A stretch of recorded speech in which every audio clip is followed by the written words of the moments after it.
একদিন আপনার মা আর আপনাকে ফোন করবে না। আজ হয়তো তার কথা শুনে বিরক্ত হন, ফোন না ধরতে ইচ্ছে করে, কিন্তু একদিন আপনি নিজেই অপেক্ষায় থাকবেন। মা যদি আর একবার ফোন করতো।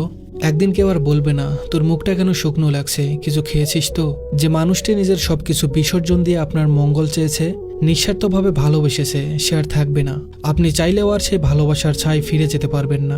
একদিন আপনার ভুলগুলোর জন্য কেউ আর শাসন করবে না। আজ হয়তো রাগ লাগে, বিরক্ত হন, কিন্তু সেই শাসনই একদিন অভাব হয়ে বুকে চেপে বসবে। একদিন যে ঘরে ঢুকলেই মা আপনার পছন্দের খাবার নিয়ে হাসি মুখে অপেক্ষা করতেন, সেই ঘরটি শুষণ পড়ে থাকবে। সেখানে খাবার থাকবে, রান্নার গন্ধ থাকবে, কিন্তু যে ভালোবাসা সবকিছুকে প্রাণ দিত, সেটি আর থাকবে না।